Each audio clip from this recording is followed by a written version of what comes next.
Sabat mengajari kita untuk berserah penuh dan rendah hati. Di situ Tuhan menguji hati kita. Do you trust me or do you trust yourself? Kamu percaya aku atau percaya pada dirimu? Sabat memberi kita ruang Allah bekerja di luar jadwal kita. Nomor 3. Ya. Waktu hari Sabat, waktu kita bersabat, itu seolah-olah kita memberi ruang Tuhan. Aku istirahat. You work in your timetable. Engkau bekerja di luar jadwalku. Nanti Anda akan lihat satu fenomena. Waktu kita belajar berserah ya. Spiritnya Sabat itu berserah penuh. Nanti Anda akan melihat. Nanti Tuhan akan bekerja di luar jadwalmu. Sesuatu yang tidak kau rencanakan itu terjadi. Ada banyak hal-hal buruk terjadi. Karena kita tidak menghormati perintah Allah yang keempat. Dan ada banyak berkat yang tercuri. Karena kita lengah soal ini. Ini bukan hukum Taurat, tapi ini sebagai benefit untuk menguntungkan kita. Sabat menciptakan peluang untuk dengar suara Roh Kudus. Suara Roh Kudus itu upgrade-nya luar biasa. Itu loncatan iman. Dan ini tidak bisa diusahakan dengan kerja keras semata-mata. You need time off untuk bisa listen more carefully dan supaya mendengar lebih jernih.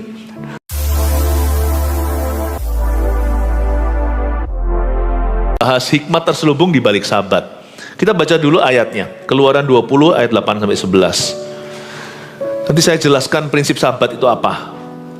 Ingatlah dan kuduskanlah hari Sabat, 6 hari lamanya engkau akan bekerja dan melakukan segala pekerjaanmu. Tetapi hari ketujuh adalah hari Sabat Tuhan, Allahmu. Maka jangan melakukan sesuatu pekerjaan engkau atau anakmu laki-laki atau anakmu perempuan, atau hambamu laki-laki atau hambamu perempuan, atau hewanmu atau orang asing yang di tempat kediamanmu. Sebab 6 hari lamanya Tuhan menjadikan langit dan bumi, laut dan segala isinya, dan ia berhenti pada hari ketujuh. Itulah sebabnya Tuhan memberkati hari Sabat dan menguduskannya. Jadi bayangkan penciptaan, Tuhan kerja keras, setiap hari beda-beda. Kalau Anda sekarang melihat cakrawala alam semesta, semua hewan, flora, fauna, manusia, ciptaan Allah itu nyata ya. Kita kan bayangannya magic show gitu, terjadilah blem gitu, tapi nggak pakai pikiran. Jangan lupa loh, Allahmu itu sumber hikmat.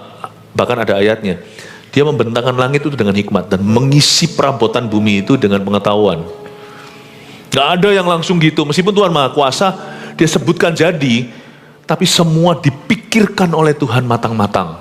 Jadi memang kerjaan paling keras itu di sini loh.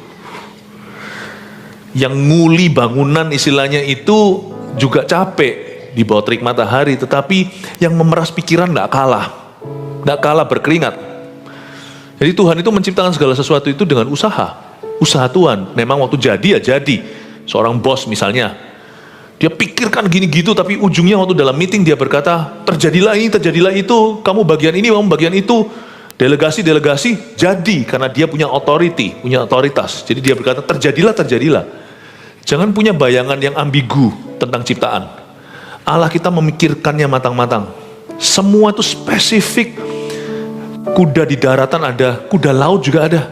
Modelnya sama itu kuda, tapi satunya begini di air. Tuhan itu maha kreatif. Jadi kenapa Tuhan harus istirahat dong hari 7? Tuhan pasti kecapean. Oh enggak, Tuhan tidak keringatan, Tuhan tidak lelah, Tuhan tidak pernah letih lesu, apalagi berbeban berat. Tuhan tidak pernah panik lihat dosa dunia. Kenapa Tuhan istirahat? Gini loh, kita bisa masak di dapur gini gitu kan, ujungnya makanan yang kau presentasikan harus dimakan. Tuhan menciptakan hari kenikmatan, katakan hari kenikmatan. Itulah Sabat. Spiritnya Sabat itu. Cuman saya tetap harus menjelaskan bahwa Sabat itu bukan agama bagi orang Kristen. Lain dengan orang Yahudi di zaman Yesus, orang Farisi apalagi. Sabat bagi mereka itu perdebatan, hari apa? Sabtu, Minggu, segala. Oh enggak lah, udahlah kamu lah. Semua hari sama saja, sami mawon. Hari ini hari apa? Di Amerika hari Sabtu loh.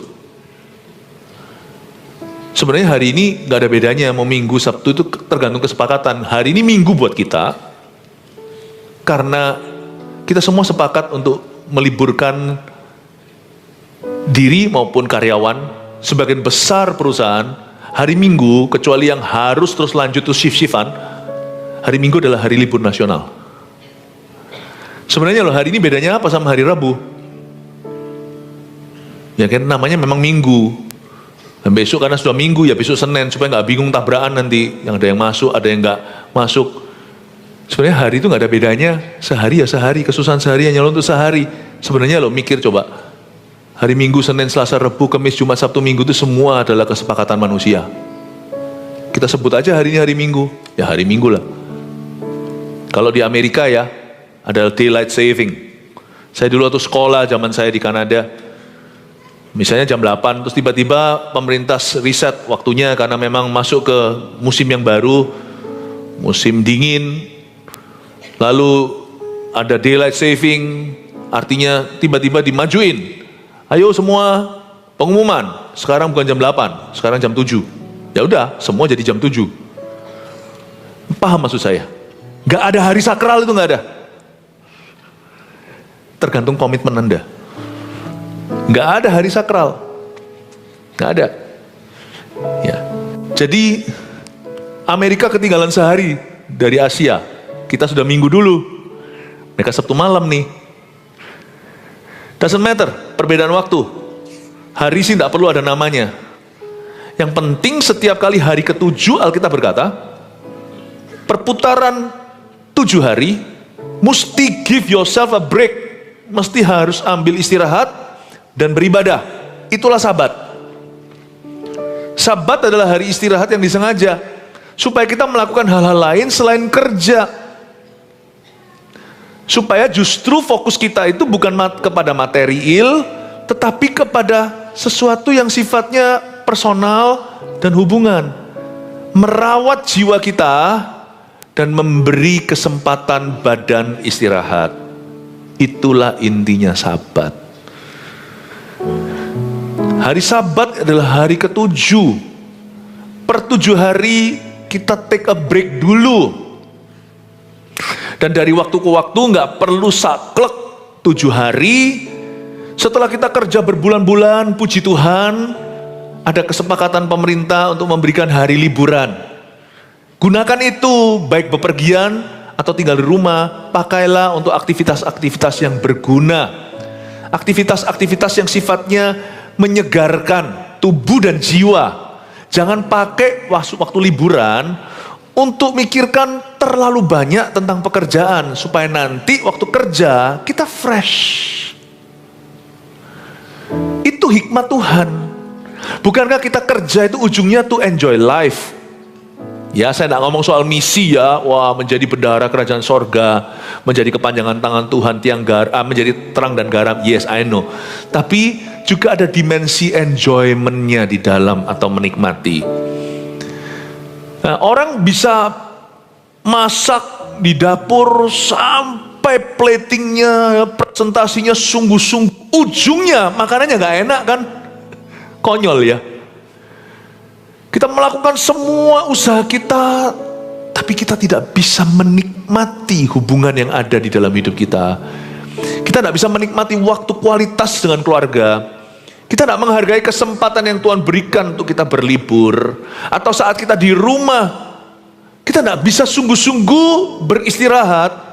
Itu sama dengan orang masak, lalu habis itu sudah ditata, di piringnya bagus banget, ternyata nggak enak.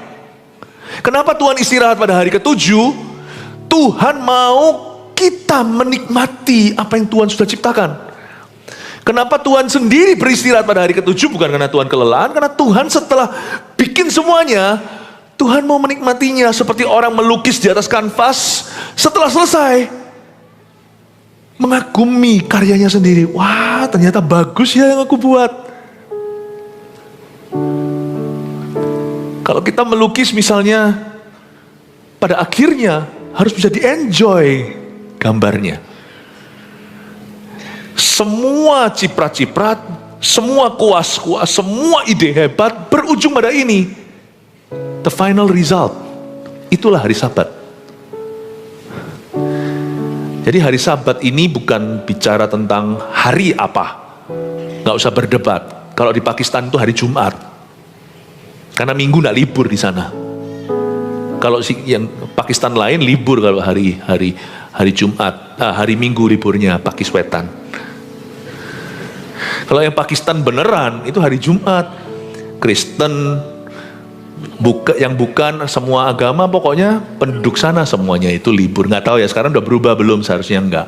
Kalau di Indonesia minggu liburan. Kalau di Jakarta nih, pas saya lagi khotbah di sana, tinggal di area mana itu ada car free day, tidak ada mobil di sana.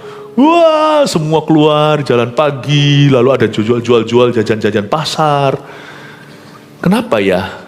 Karena Tuhan memang telah menitahkan pada ciptaannya per 7 hari harus ada take a break. Kalau nggak gitu ginjal nggak kuat. Kalau nggak gitu idenya nanti nggak segar. Nanti capek dan letih.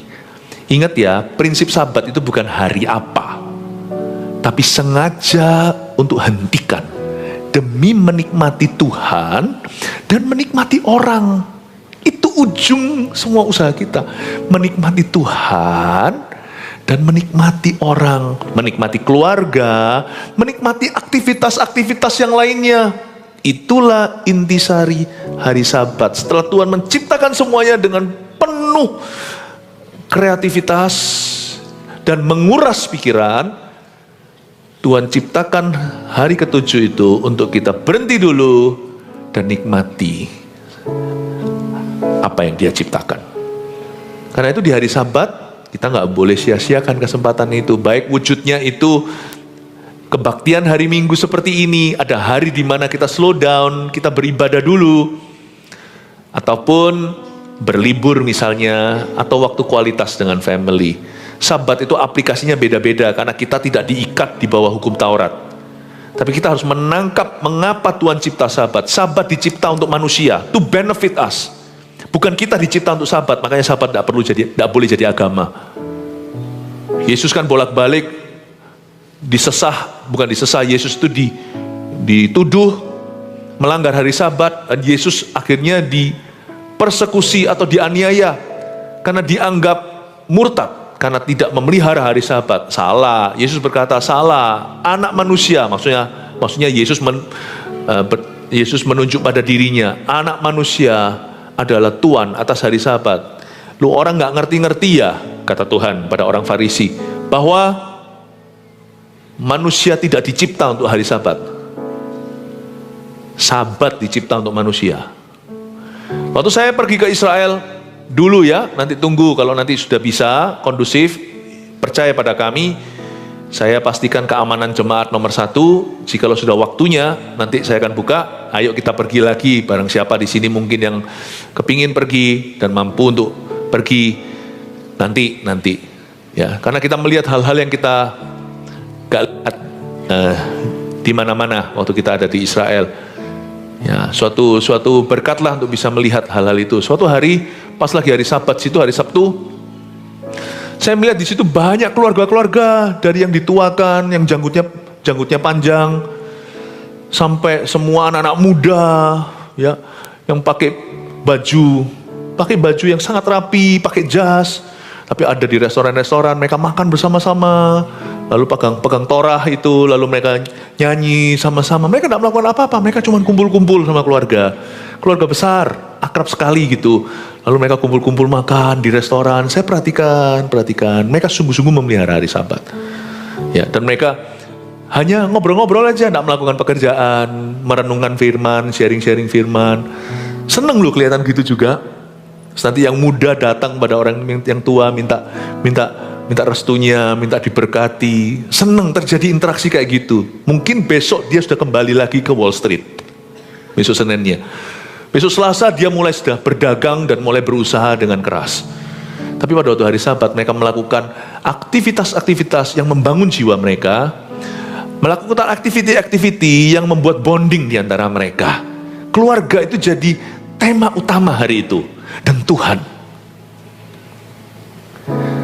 bagus sih, itu sesuatu yang bagus. Cuman kalau lebih dari itu dijadikan agama, lalu habis itu mulai menganut hari tertentu. Kalau nggak hari itu berarti salah. Kalau nggak hari itu nggak selamat.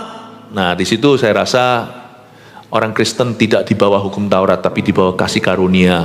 Saya dorong Anda untuk mengerti dulu. Sebelum saya bicara lebih lanjut mengapa Tuhan cipta Sabat, yaitu hikmat yang terselubung di balik itu, saya mau mengangkat tema ini karena ini penting sekali. Ini adalah perintah Allah dari 10 perintah itu. Ini perintah keempat. Kuduskan hari Sabat. Orang Kristen tidak boleh lupa, sekalipun kita tidak hidup di bawah hukum Taurat, kita harus ngerti poinnya. Supaya kita tangkap spiritnya dan temukan hikmatnya. Bukan kita terapkan sebagai hukum Taurat, tapi kita melihat benefitnya. Why? Kita beda sama orang-orang Yahudi ortodoks itu. Mereka menjadikan itu agama, seolah-olah kalau mereka tidak melihara Sabat, Tuhan tidak berkenan sama mereka. Bukan. Tapi kita mengerti sebagai murid Yesus. Yesus itu Tuhan atas hari Sabat. Dan juga Tuhan atas hari Sabat. Dia nggak pernah salah cipta. Dan juga Sabat dicipta untuk manusia, bukan sebaliknya, kita untuk Sabat. Sabat bukan agama. Tapi di antara kita yang suka workaholic, kita lupa kalau Tuhan menciptakanmu dengan tatanan. Tidak boleh kita abuse diri sendiri, tidak boleh juga kita abuse orang lain. Kita tidak boleh perang terus, ada waktunya istirahat. Makanya saya nggak khawatir ngajarkan kepada jemaat ini, karena jemaat ini dari volunteer sampai full timer semua pekerja keras. Tapi kalau saya khotbah kepada jemaat yang malas, ya saya tidak akan khotbahkan ini. Saya khotbahkan mari kita ngelembur, bukan bersabat. Tapi jangan-jangan di tempat ini ada orang mengira dia akan menjadi lebih kaya kalau dia kerja lebih keras dan 24 jam sehari around the clock. Benar-benar seperti jam dinding itu muter dari atas ke atas lagi. Kalau dia terus, kalau bisa nggak usah tidur, dia pasti akan sukses. You're wrong my friend, that's not how God blesses His people. Anda salah. Ya. Justru nanti banyak berabenya. Gara-gara kita tidak mengamati maksud Allah. Tuhan aja loh, Tuhan loh, ini bukan orang loh. Hari ke-7 dia stop. He wants to enjoy his children. Dia mau menikmati anak-anaknya, dia mau menikmati fellowship dengan anak-anaknya. Dia juga mau supaya anak-anaknya bisa menikmati ciptaannya. Dia juga mau supaya dirinya bisa menikmati ciptaannya. You know, you're serving and worshiping a God who can enjoy Himself. Anda dan saya sedang menyembah, percaya, dan melayani Tuhan yang bisa menikmati dirinya. Prinsip Sabat ini kalau kita tidak tangkap dengan hikmat, dan kita jadi lupa, disinilah banyak orang burn out. Orang yang melayani ministry, lama-lama jadi beban. Karena hatinya nggak ngerti apa arti bersabat. Saya selalu ingatkan diri saya sendiri kalau saya melayani, saya enjoy pelayanan saya. Saya tidak melakukan ini dengan terpaksa. Saya kalau sedang melakukan pelayanan, misalnya berkhotbah gini, saya belajar untuk I love what I'm doing. Ada orang tanya sama saya, kok nggak capek-capek ya Pastor Philip ya, ketemu orang ini segalanya. Saya cuma jawab satu kalimat, I love people. I love people. Kalau enggak kita akan burn out. Kita enggak ngerti bagaimana beristirahat. Alkitab mengatakan di sini diajari di sini, Tuhan berhenti pada hari ke-7. Tuhan ajari kita to enjoy your work. To enjoy the fruit of your labor. To enjoy those who are in the same covenant with you.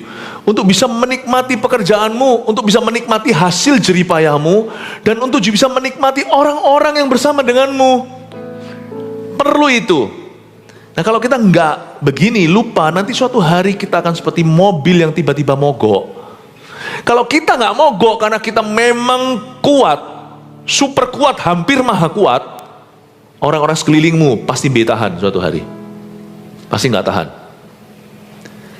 Jangan sampai kita menjadi orang yang melelahkan.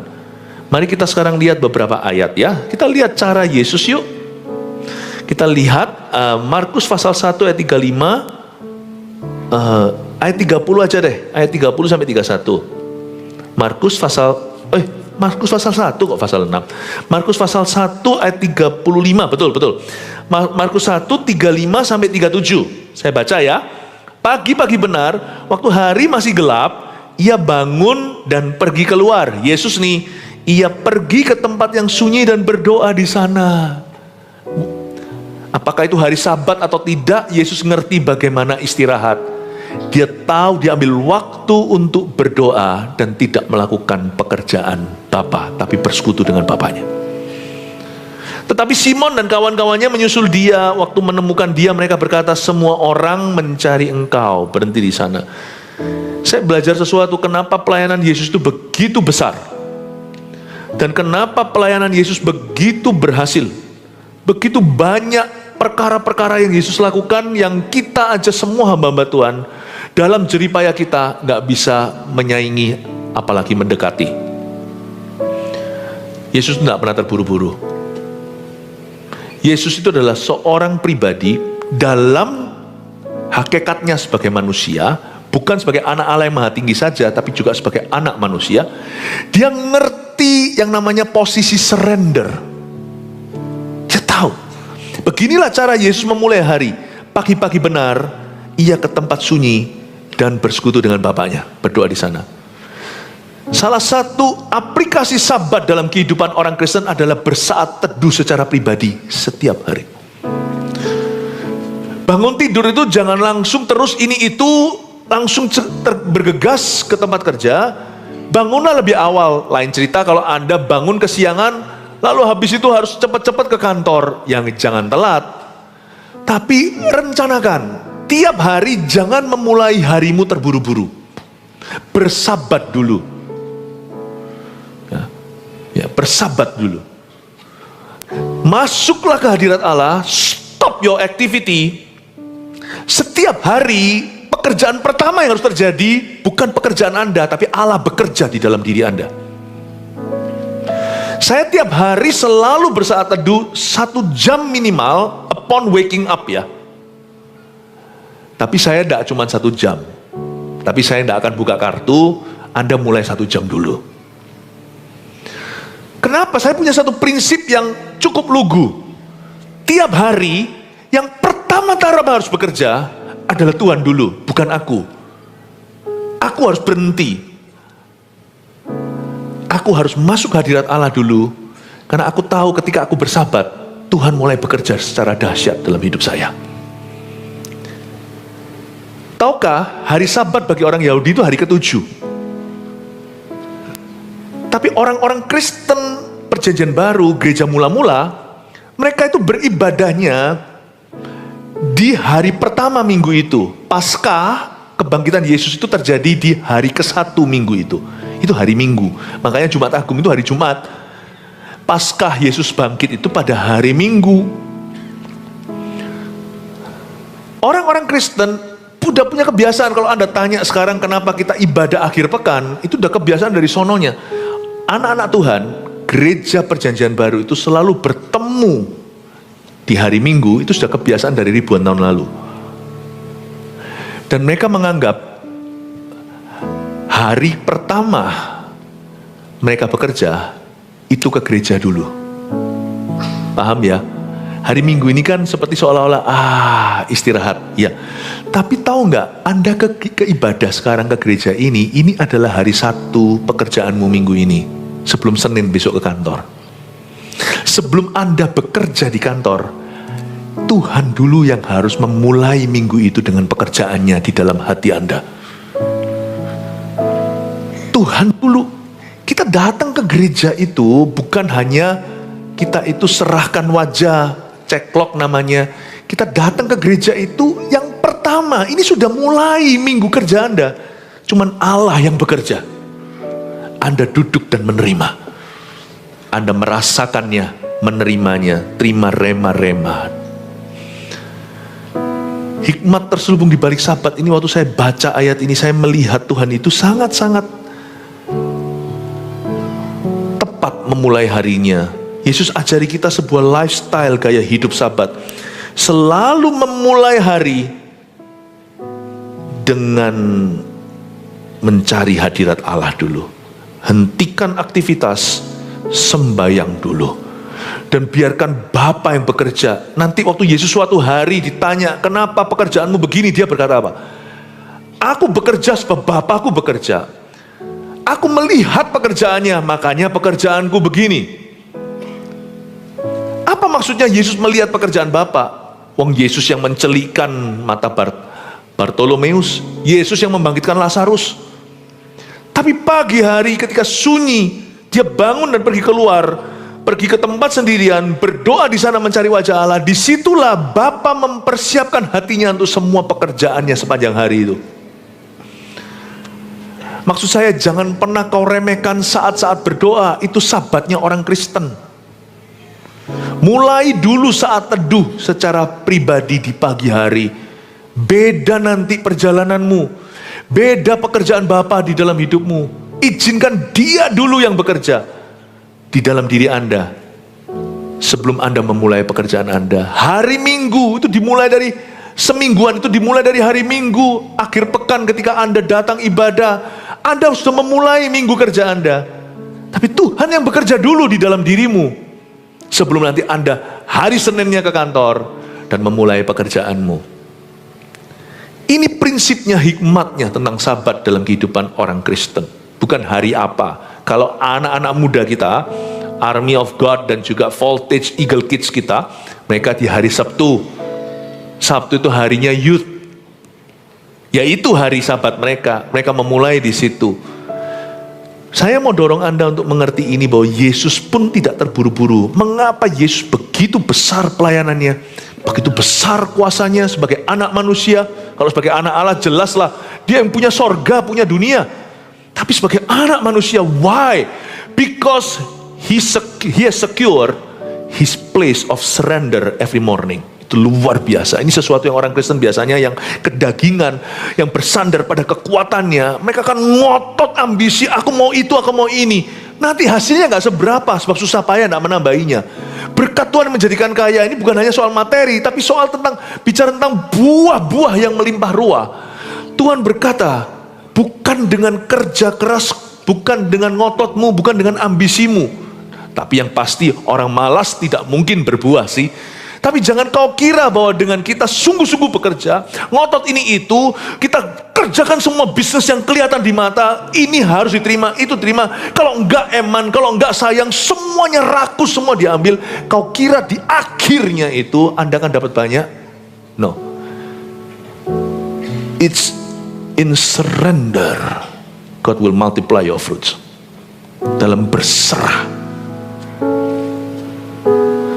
Tuhan justru akan memultiplikasikan buah dalam berserah penuh. Harimu harus dimulai dengan bersabat dulu. Minggumu dimulai dengan bersabat di gereja. Hari ke-1 harus Allah yang bekerja sebelum Anda yang memulai pekerjaan Anda.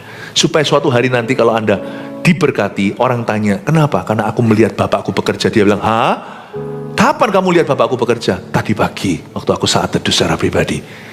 He revealed himself to me. Dia mewahyukan apa yang dia hendak kerjakan. Kalau apa yang dia tidak wahyukan, dia kasih saya iman. Tanpa melihat, nanti saya waktu alami pukul 2 siang atau pukul 6 malam. Waktu nanti saya meeting, berapa jam kemudian, Tuhan sudah mempersiapkan jalan. My Father, ayahku, Bapakku di sorga, sudah bekerja sebelum aku masuk ke kantor hari ini. He work in me. Dia bekerja di dalam diriku. Begitu caranya. Saya sedang mengajarkan sebuah lifestyle bersabat. Kalau enggak, kita tidak akan mengerti apa aplikasinya perintah Allah keempat. Dan kita juga tidak mengerti why-nya kan. Kenapa kita ke gereja?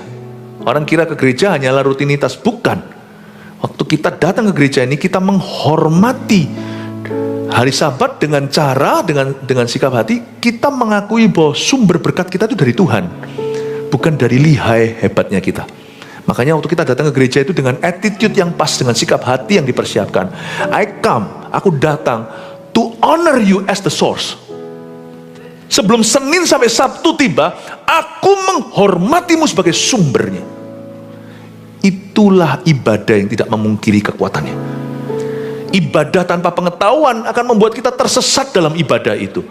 Tapi kebaktian kalau disertai dengan pewahyuan, kita mengerti why we're doing this, kenapa kita melakukan ini. Kita jadi paham, oh itu cara pandang Tuhan. Makanya itu ada ayatnya. Saya tidak buka semua di Yesaya 58. Di Yesaya maksudnya. Iya, 58 ya. Tapi baru hari Sabat, Kamu melakukan perkara-perkaramu sendiri. You do as you wish. Pikiranmu tuh tersesat. Kamu gak ngerti kenapa aku cipta hari Sabat. Hari Sabat itu juga ujian iman. Kita tuh seperti dites sama Tuhan. Lihat ya, orang pasti gerah. Kalau dia gak percaya sama Tuhan, waktu dia Sabat, dia pasti gerah. Kudu mau keluar aja rasanya. Udah gak tahan, kerja, melakukan ini. Pemberesan, orang itu masih begini, aku harus tegur dia, harus gini. Semua itu rasanya harus pada kendalimu. You must do something, kalau enggak runtuh duniamu. Ada orang itu yang over responsible sifatnya, yang terlalu bertanggung jawab. Memang betul ada orang yang enggak tanggung jawab, tapi ada orang yang terlalu bertanggung jawab, itu juga pemberhalaan. Aku kira kalau aku enggak lakukan ini, lakukan ini, kadang-kadang Tuhan akan berkata, shh, be still and know that I am God. Diamlah dan ketahuilah bahwa aku Allah. Kadang-kadang kita mesti diam 2 jam. Di dalam ibadah, diam 1 jam untuk saat itu pribadi. Karena Tuhan akan suruh kita, udahlah, taruh masalahmu dulu, perhatikan keluargamu. Lalu gimana dengan masalahku? Kamu tidak percaya, tak? Sabat itu adalah tindakan iman kita. Diam dan ketahuilah bahwa Dia adalah Allah. Amin. Itulah fungsi ibadah, fungsinya saat teduh. Demikian pula fungsinya liburan loh. Kalau Tuhan kasih kesempatan, sebab setiap kali kesempatan kita bisa pergi dengan keluarga, itu adalah blessing dari Tuhan. Itu adalah blessing dari Tuhan. Jadi kita lihat Yesus ya, waktu saya baca ayat 35-37 ini saya kagum. Tuhan itu tidak tergesa-gesa. Yesus itu bisa ambil 1 hari off ini. Kalau Anda lihat ini ayat, pagi-pagi benar. Di tengah-tengah semua kebutuhan yang ada di sekelilingnya, Yesus itu bisa istirahat. Kita lihat ayat pasal 6 ayat 30 dan 31. Markus 6 ayat 30-31 bunyinya. Kemudian rasul-rasul itu kembali berkumpul dengan Yesus dan memberitahukan kepadanya semua yang mereka kerjakan dan ajarkan. Lalu ia berkata kepada mereka, marilah ke tempat yang sunyi supaya kita sendirian dan beristirahatlah seketika. Ini Yesus loh. Yesus berkata, ayo kita ke tempat yang sunyi supaya kita sendiri. I want to talk with you. I want to eat with you. Aku mau makan dengan kamu. Ini CEO di atas segala CEO, presiden di atas segala presiden. Orang tersibuk di dunia aja enggak. Meskipun dia adalah juru selamat dunia, dia tidak panik untuk menyelamatkan semua orang hari ini. Padahal kebutuhannya banyak. Berapa banyak orang kusta yang belum sembuh? Berapa banyak orang buta? Tapi dia tenang. Dia tidak merasa semua harus dilakukan pada waktunya. Bahkan ketika seorang Sirofenesia datang dan berkata, sembuhkanlah. Dia berkata, aku belum diutus, waktuku belum tiba.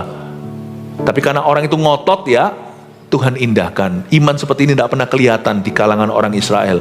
Ketika dia berkata, anjing pun makan dari remah-remah. Karena Tuhan berkata, aku tidak diutus kepada orang-orang non-Yahudi.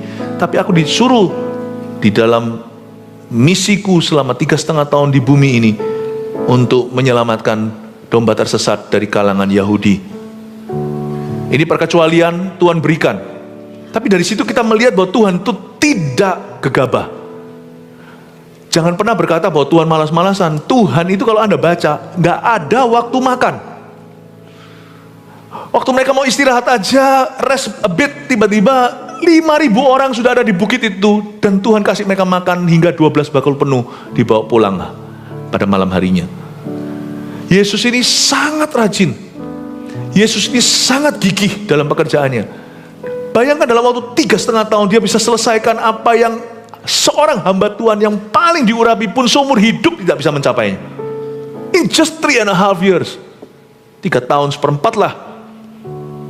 Tapi kalau saya lihat ya, kalau saya renungkan, karena saya lebih tipe orang yang workaholic terus terang. Saya tidak punya masalah dengan kemalasan. Saya lebih tipe orang yang driven. Ada tipe orang seperti ini, ada tipe orang yang adalah keledai. Didorong-dorong, ditendang-tendang, tidak akan mau maju, tidak mau melakukan sesuatu. Tapi ada orang yang adalah kuda. Kadang-kadang mesti harus direm-rem gitu, kalau enggak dia akan bablas, begitu ya. Saya mungkin tipe yang kayak gitu. Saya tipe orang yang driven, benar-benar yang punya dorongan yang kuat, tidak usah siapapun mendorongku. Tapi waktu saya baca gini, saya malu sama Tuhan Yesus. Tuhan seperti ngomong, aku aja istirahat loh, aku aja take time off, aku aja alihkan perhatianku dari pekerjaan, dari pekerjaan Bapak pada anak-anak Bapak. Aku itu bisa alihkan, dan dia berkata, marilah ke tempat sunyi supaya kita sendirian dan beristirahatlah seketika. Sebab memang begitu banyaknya orang yang datang dan yang pergi, sehingga makan pun mereka tidak sempat. Mengapa bersabat? 1. Sabat menciptakan peluang untuk dengar suara Roh Kudus. Ini loh luar biasa. Baik ini dalam bentuk saat teduh, ini dalam bentuk waktu kita di gereja, dan ini juga berlaku saat kita berlibur. Percaya enggak? Some of the greatest ideas, ide-ide yang paling besar dalam kehidupan saya adalah saat saya berlibur dengan keluarga. Anda akan kaget. Bahkan beberapa pemakaian Allah yang paling tak terduga dan tidak sesuai jadwal saya itu terjadi saat saya pergi dengan keluarga atau saat saya meluangkan waktu kualitas dengan mereka. Tiba-tiba muncul. Justru kalau Anda adalah seorang pengkhotbah, Anda mempersiapkan khotbah dengan baca buku sampai ngelontok, sampai benar-benar matanya keluar bolanya. Kadang-kadang Tuhan suruh Yeremia, kamu pergi ke tukang periuk, kamu keluar, kamu lihat. Nyantai aja, kamu lihat orang kerja, kamu jangan kerja, kamu lihat aja nanti pewahyuan terbaik. Itu yang menjadi salah satu pewahyuan terbaik Nabi Perjanjian Lama. Engkau pejunan ku tanah liat. You be very surprised. Ada blessing yang Tuhan kasih ke kita waktu kita istirahat. Dan Mazmur 127 tidak usah dibuka, berkata, Tuhan memberikan pada yang dicintai waktu dia tidur. Some of the greatest ideas, kreativitas, bahkan sembuhnya hubungan, dan juga ada bonding-bonding tertentu yang tidak bisa terjadi ketika sama-sama di dalam situasi kerja. Sabat mencipta peluang untuk dengar suara Roh Kudus. Itulah sebabnya Yesus bawa mereka ke tempat sunyi. Ayo kita sendiri, aku mau memperhatikan kamu. I want to get to know you.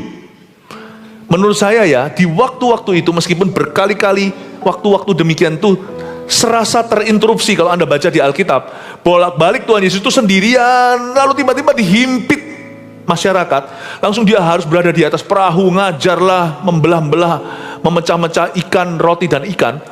Tapi tentunya Yesus selalu luangkan waktu, selalu dia itu cari waktu untuk bisa punya waktu istirahat kualitas dengan murid-muridnya.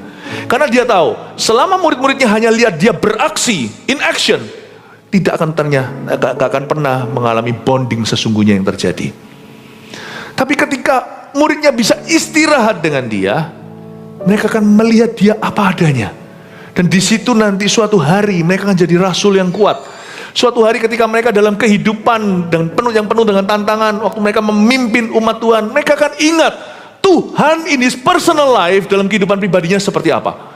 Makanya Yesus tuh sangat rindu untuk mereka itu luang waktu, punya waktu sendirian, punya waktu bonding, tidak diremehkan. Tidak segala sesuatu itu bisa diukur dengan aktivitasnya nggak ngapa-ngapain. Ngapain tuh buang-buang waktu? You see, dalam kerajaan Allah, di mana tombolnya itu adalah kunci berserah, tidak semua aktivitas bisa kau nilai sekarang gunanya. You harus percaya aja sama Allah yang menciptakanmu demikian rupa. Jangan kau remehkan waktu yang kita keluarkan untuk bawa istri kita yang sudah menikah ini keluar on a date kencan. Tinggal satu rumah kok. Ngapain? No. Waktu kualitas itu dicipta dan disengaja, tidak bisa bergulir saja. Dengan anak juga sama. Toh kita selalu ketemu begini begitu, tetap berlibur itu seperti hengkang, seperti pergi ke tempat sunyi, tempat sepi. Saya ngomong gini bukan berarti membuat beberapa orang yang tidak berlibur di rumah saja gigit jari. Nggak tentu loh, orang berlibur juga bisa ngegame melulu, bisa atensi atau perhatiannya nggak ke situ, bisa. Tapi jangan pernah Anda lakukan itu. Itu berarti kan kita lebih hebat dari Tuhan. Don't do that, karena akan ada berkat-berkat tertentu yang Tuhan akan tahan di hidupmu selama Anda tidak belajar untuk menghargai sabatnya. Sabat itu bukan berarti nganggur, tidak berbuat apa-apa. Sabat itu fokusmu alihkan ke hal-hal yang lain selain pekerjaanmu yang sama pentingnya atau bisa-bisa lebih penting. Untuk itulah kau bekerja, untuk keluargamu. Jangan pernah kita kira bahwa waktu berdoa atau waktu kita luangkan dengan keluarga kita itu sia-sia. Saya waktu baca gini, saya berkata, lihat sama Tuhan, saya sangat malu. Tuhan kita itu bukan nyantai, tapi Tuhan kita itu sangat Tuhan kita itu sangat menitik beratkan hubungan. Sahabat menciptakan peluang untuk kita dengar suara Roh Kudus. Waktu kita sendirian, atau waktu kita dengan keluarga kita, waktu kita istirahat. Di situ ya, Tuhan akan memberitahukan padamu sesuatu yang tidak akan Dia beritahukan di tempat kerjamu. Tuhan akan memberitahu. Kadang-kadang kita menjadi jelas dengan hati sendiri itu di saat-saat itu. Yang kedua, sabar mengajari kita untuk berserah penuh dan rendah hati. Saya senang sekali dengan teladan Tuhan Yesus. Tahukah, pada waktu zaman Tuhan melayani di Galilea, masih ada yang namanya orang lumpuh yang di gerbang indah. Cerita kisah para rasul itu kan cuma selang berapa minggu dari Matius, Markus, Lukas, Yohanes. Just a few years. Itu di zamannya Petrus jalan ke gerbang indah, emas perak tak kupunya, lalu dia suruh orang lumpuh itu berjalan, padahal seumur hidup tidak bisa berjalan, berdiri pun tak mampu. Yesus tidak berusaha untuk mengubah semua orang. Yesus mengambil waktu ke tempat yang sunyi, karena Bapa sudah mengajari putranya untuk berserah penuh dan rendah hati. You don't try to achieve everything at once this year. Not necessarily this month or this week. Saya ngomong begini meskipun gereja kita aja mendemonstrasikan kesungguhan. Kalau kita itu kan ngebut ya, orang berkata, wah GMS cepat sekali. Cepat sekali, kita bergerak dengan cepat. Iya, tapi kita juga tidak lupa sahabat. Saya belajar hargai waktu. Tidur ya tidur. So saya tahu saya tidak bisa nambah sehasta hari itu. Saya tahu kalau saya sama keluarga saya rasakan ini kehendak Allah. Tuhan yang menciptakan saat demikian. Saya taruh semuanya. Kalau saya korupsi perhatian saya terhadap keluarga, Tuhan juga akan mengorupsi berkatmu nanti. Karena Tuhan itu fair. Percayalah, ini akan nanti jadi orang yang ngotot ya, berjalan di depan Tuhan, bukan Tuhan berjalan di depan dia. Nanti Anda lihat ya, berkatmu banyak. Jikalau Anda berhasil, bocornya banyak. Coba lihat itu. Coba tes saja sendiri. Berkatnya banyak, bocornya nggak kalah banyak. Sungguhan. Kelihatannya besar tuh pohon, tapi rimbun daunnya, buahnya ngos-ngosan. Berkat Tuhan itu nggak kayak gitu. Everything is perfect in His time. Pada waktunya semua indah. Itulah sebabnya kalau sekarang saya lagi makan dengan keluarga saya, misalnya, saya pastikan perhatian saya sama mereka. Karena Tuhan berkenan. Karena Tuhan tahu saya seorang ayah, bukan hanya seorang pendeta. Tuhan juga tahu Anda adalah seorang papa, bukan hanya pengusaha. Tuhan tahu bahwa Anda seorang ibu, seorang mama. Jadilah demikian. Tuhan berkenan. Waktu saya makan gitu, saya rasakan kita doa, gandeng tangan, amin. Saya meskipun tidak kerasa-kerasaan, tapi saya diam-diam bisa merasakan, dan saya tahu Tuhan itu ada di tengah-tengah kita saat kita makan. Saya dan anak-anak saya dan istri saya. Dan saya tahu bahwa Tuhan berkenan untuk saya taruh pikiran, perhatikan mereka. Apa yang saya korupsi di saat itu, akan Tuhan ambil berkat itu di saat kerja. Itu sungguhan. Karena Allah kita itu sangat adil, dan Dia itu sangat bijaksana. Tidak ada yang kau tabur, tidak akan kau tuai. Dan apa yang tidak kau tabur, tak akan kau tuai. Begitu powerfulnya sahabat. Makanya itu saya kalau beribadah, saya juga mau konsentrasi. Saya mau fokus. Kalau saya datang ke dalam kebaktian ini, misalnya kalau saya komitmen bertumbuh di satu ibadah misalnya, saya tidak akan main-main. Bukan karena takut, tapi karena saya tahu ini adalah kesempatan saya cetuskan pada Tuhan bahwa You are the source of my life. Engkaulah sumberku. Dan inilah kesempatan, ini juga adalah suatu ujian dari Tuhan. Ini tindakan iman bahwa saya hari ini mengutamakan Dia. Sahabat mengajari kita untuk berserah penuh dan rendah hati. Yesus tidak mencoba untuk mengubah dunia dan menyelesaikan seluruh pekerjaan Bapa. Dia ke tempat yang sunyi meskipun masih banyak orang kusta, masih banyak orang lumpuh, banyak orang buta Yang mati tidak sedikit yang harus dibangkitkan. Tapi Yesus tetap ajak murid-muridnya istirahat.